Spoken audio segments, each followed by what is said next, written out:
Hello, today is March 16th, 2026, and today is the 27th day of Lent.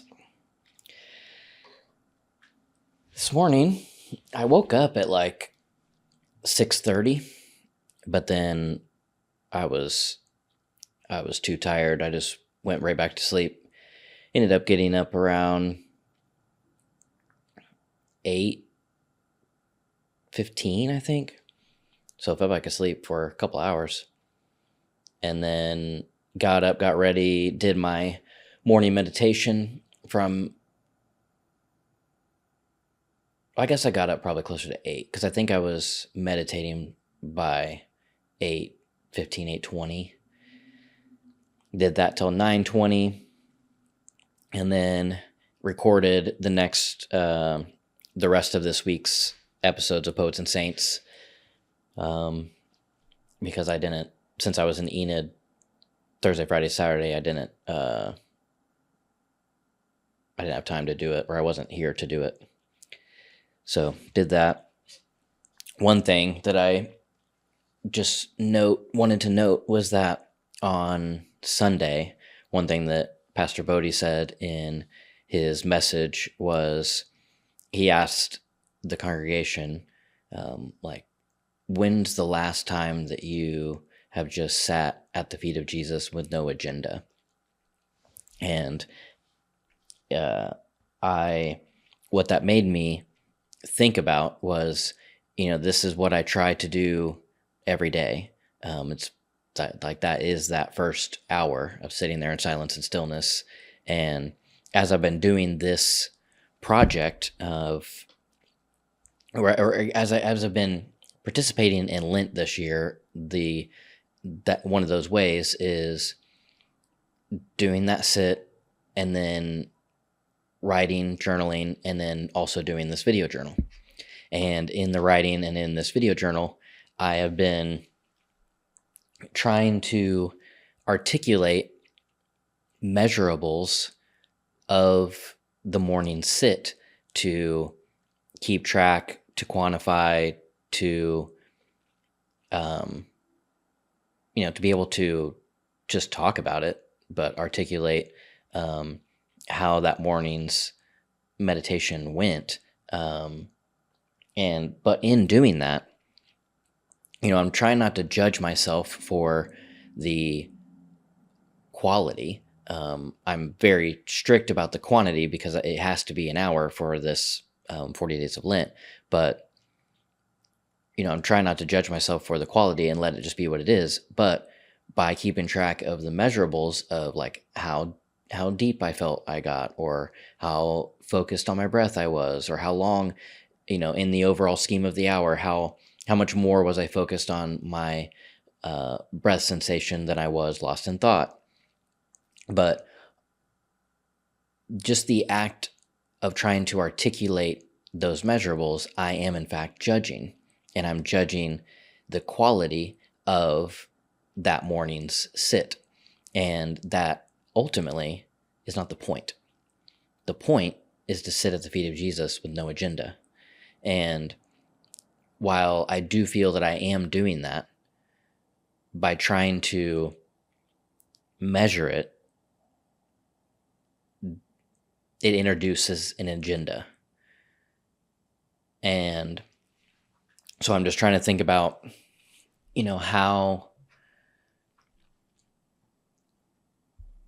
how to shift my mindset, for the remaining days, for that the win is just being there. That's it. There's no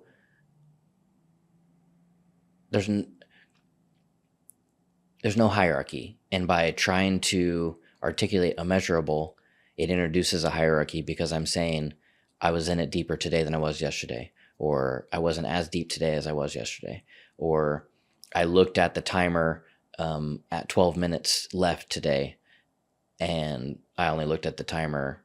I didn't look at the timer at all yesterday. So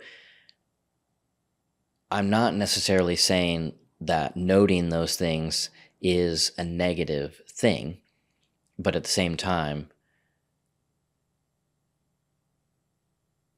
it's introducing a judgment.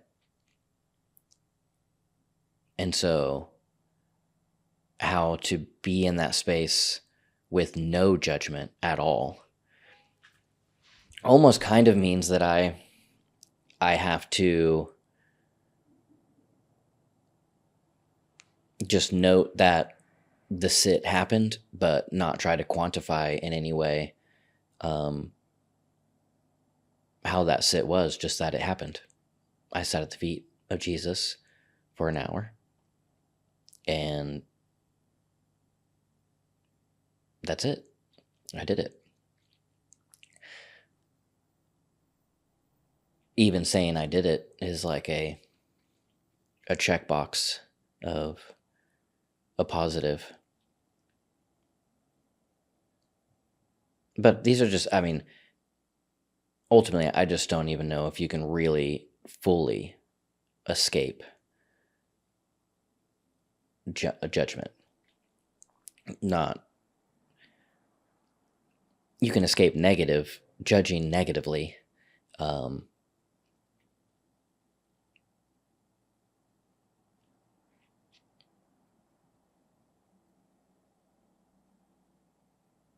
yeah, because it's almost like to talk about it is to judge it. To even say that it happened is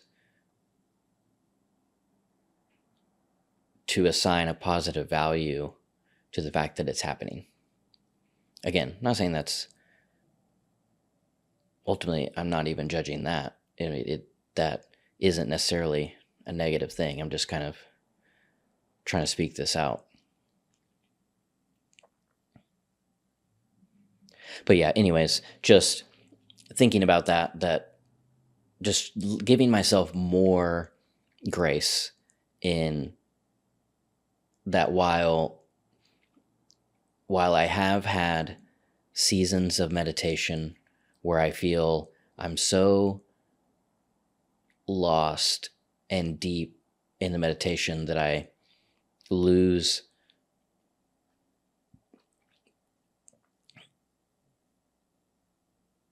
that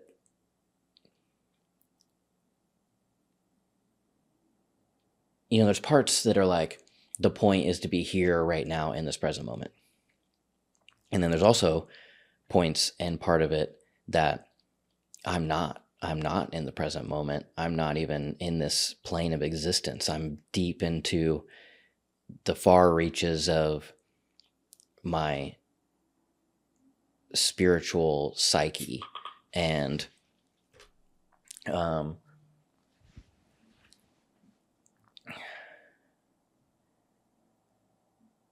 I think there's so much goodness and fruit that comes from getting lost in that deep space where I'm not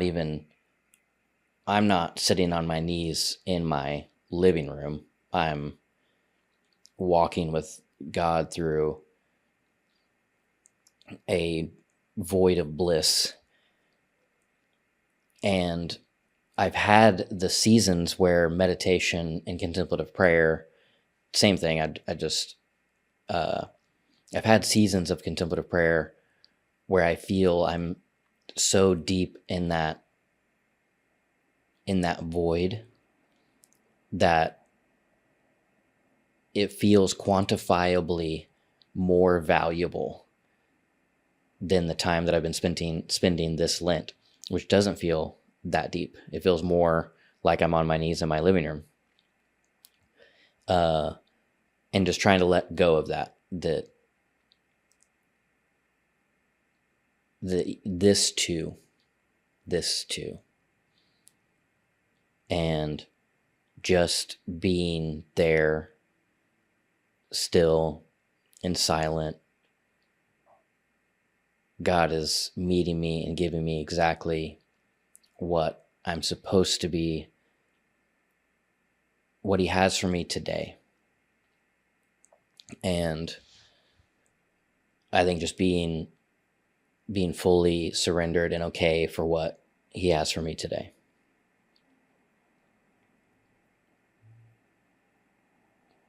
Then, on another level, there's the actual formal practice of meditation and contemplative prayer. And I can be disciplined in that practice. It looks the same externally. If I was to film myself doing this every single day, you wouldn't see a difference day by day. It would look like me sitting on my knees in my living room. But in my mind, I have the choice to have choiceless awareness, where I'm just there being and not making any sort of decision or choice at all, and the mind gets to flow and ebb and go where it winds up. And I non-judgmentally note and let it be exactly where it's at. Or I can step in and maintain control of its focus. And I'm ultimately the tuner of attention. If I'm the one sitting at the radio dial and I can press scan and let it scan through frequencies and let it find a frequency and stay with that frequency for a while, and then as it scans, it finds another frequency and stay with that frequency for a while. Or as I'm sitting there at the radio, I can reach out, grab the knob, and tune it where I want it. And I can tune it to right here, right now, focusing on how the air entering into my body feels, and then attach a thought or a mantra to that sensation. And when I let go, it automatically wants to drift to a louder, more strong frequency. But through diligent practice, I can keep my hand on the knob and keep it tuned to the softer frequency of the present moment and the mantra. And the more I practice keeping my hand on the knob and keeping my attention tuned to the mantra, the easier it becomes, and the longer I can let go of the knob and keep it there before it finds a stronger frequency and I have to tune it back. And in this Lent, over the last 27 days,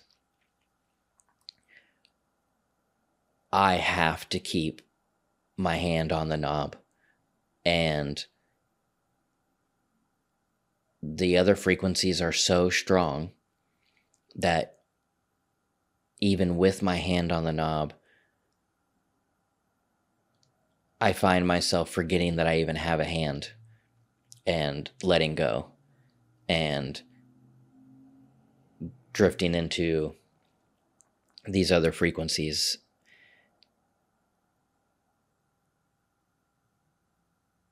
And even whenever I know that it's happening, a lot of times I'm choosing the choiceless awareness of just being aware that these things are happening and letting them happen. And it makes me wonder about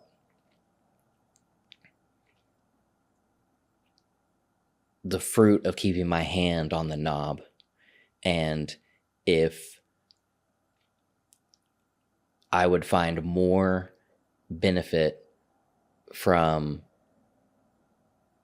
keeping my attention tuned to the mantra as much as possible versus forgetting that I even have a hand and the radio even exists, while at the same time doing how I started this conversation and not judging any of it. That it is all, it is, it all is, and it is all good. It is sitting with the intention of sitting with the mystery of the universe, the triune community of ever pouring out love that I call God. Pouring my love out as they pour their love out, and they aren't loving me less for choiceless awareness or attuned awareness, and or any more for keeping my hand on the knob in the specific frequency of mantra. It just is resting in the presence of God as He delights in the presence of me. I'm listening as He listens, as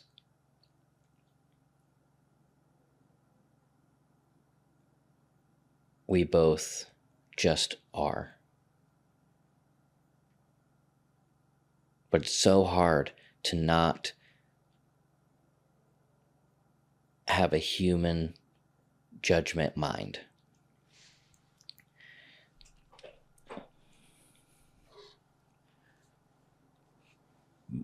My personality is an INTJ, and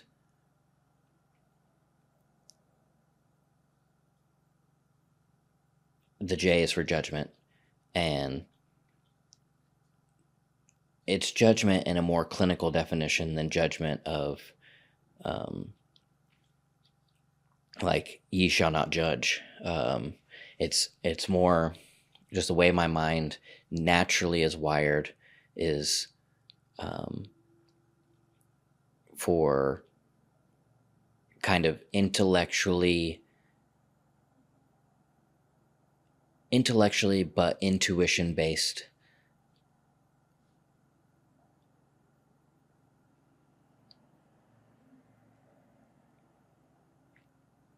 organization of thought. I try not to use the word judgment to define judgment.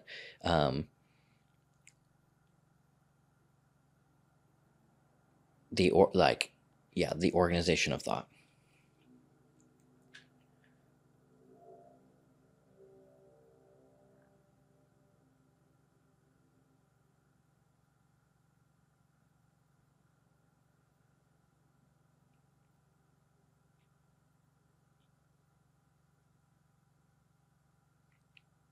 Yeah, so that is what I was just reflecting on that today. And then, I recorded episodes of the rest of this week's episodes of Poets and Saints, and then I went to Pony Coffee, did my journal page, and then I edited and uploaded those 4 episodes. And then right as I was done with that, it was time to go to my staff birthday lunch. And so we went to Cicero's Caribbean food, and I had a jerk chicken meal with, forget what they call their corn, but it's essentially elote, but a little bit different spices on it. And then Caribbean spices, not Mexican spices. But that was good and fun. And then went back to the church and had just a little meeting. We didn't really have a full staff meeting. The wind was so strong yesterday that because they had the doors propped open to the church, and the wind whipped through the lobby so hard that it blew the prodigal son painting off of the wall. So I got that put back up, and I put a few like 4-inch screws through it into the wall so that one, it would never fall on anybody, because it was just, I mean, it's a very large painting, and it was up there with just 2 thumbtacks. Essentially, it's like these specific canvas hangers, but they are the size of thumbtacks. And so I was always planning on doing a more secure version. Never got around to it, and it fell. And so I put that back up and put some screws in there. So now it won't fall on anybody, and if the wind is ever like that again, it's staying up. Also, it was starting to warp, and one of the bottom corner was sticking way out, so now it's all flush against the wall. Definitely going to have 3 decent-sized holes in the wall to patch if we ever take that down, but that will be fine. And then I came home and I did a Instagram edit of my birthday footage that I filmed on my grandpa's camcorder, the CVC digital 8. Oh, I thought this was a compact VHS.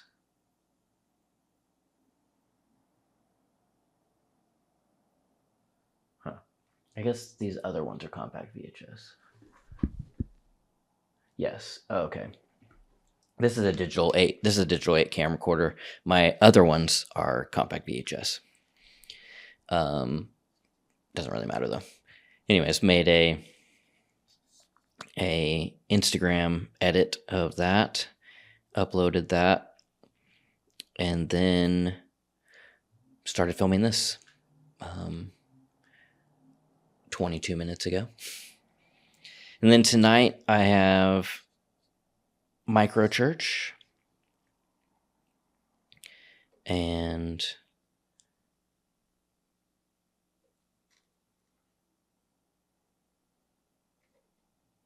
yep, tomorrow I have Filling the Void, which is going out and handing out free lunch, which I love doing, around the 61st and Peoria area.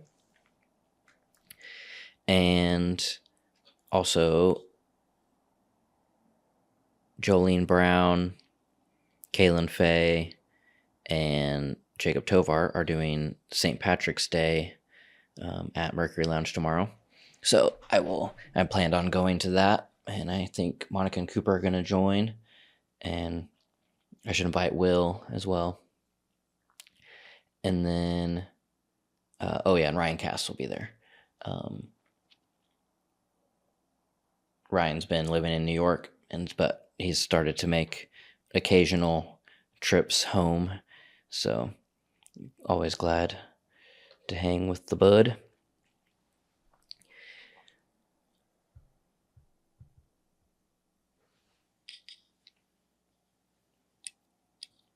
I'm hoping that I can get caught back up on sleep. It's like I don't know if it's because of, only eating 1 meal a day, or not drinking. I mean, I'm only drinking water, except for, I have a little bit of caffeine in the morning with, black tea, the occasional black coffee, but I drink only 6 ounces or so, because it's just too much. Even if I'm not fasting, it's just too much concentrated caffeine. But also black coffee makes me more hungry, so I've been doing the black tea. Anyways, all that to say, I don't know, because it's not lack of caffeine. That's it. Because I don't take in that much caffeine anyway. And whenever I drink soda, it's root beer, which is either caffeine free or low caffeine. And eating one meal a day is not something that I do every day of my life, but it's also not something it's somewhat regular that I only eat one meal.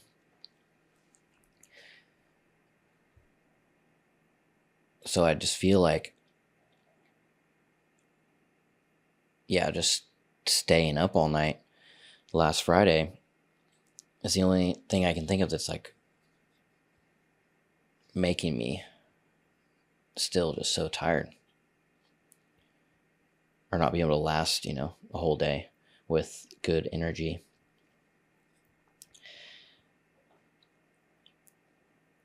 I do need to exercise. I would imagine that would help to get my heart rate up and to sweat. And I have not been doing that.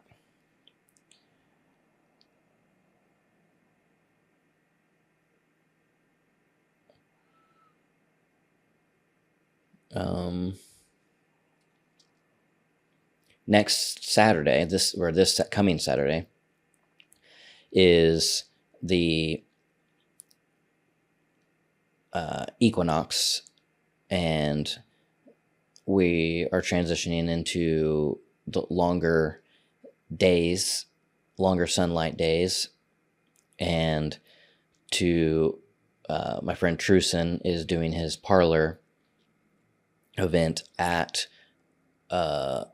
First Presbyterian Church, and he asked me to do a parlor performance around 5 to 7 minutes, and that was another thing I did today before I did anything else, was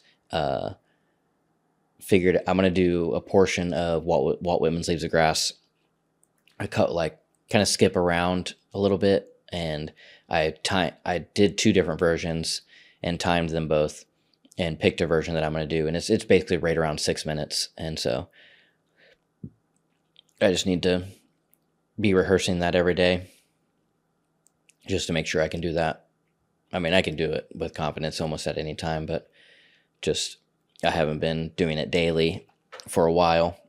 So just going to be practicing that just to make sure that I do the best that I can do in that moment, because I never know who's going to be there and what opportunity that may bring, because I'm going to make that film, and I need to manifest that happening.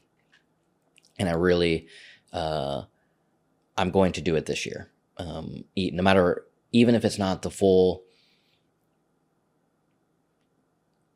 out version that I would love for it to be, of a full film crew, one-shot situation,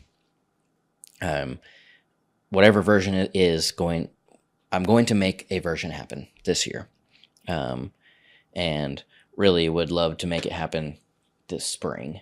And I think that's doable. Need to talk to my friend Logan Miller. He is a beautiful DP cinematographer, and he already told me he's in, so we just need to make a plan, make it happen. And Will also said that, and he's working closely,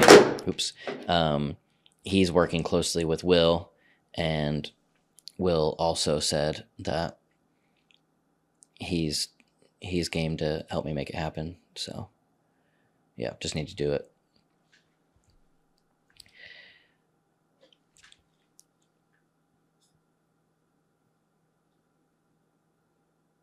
Just need to do it.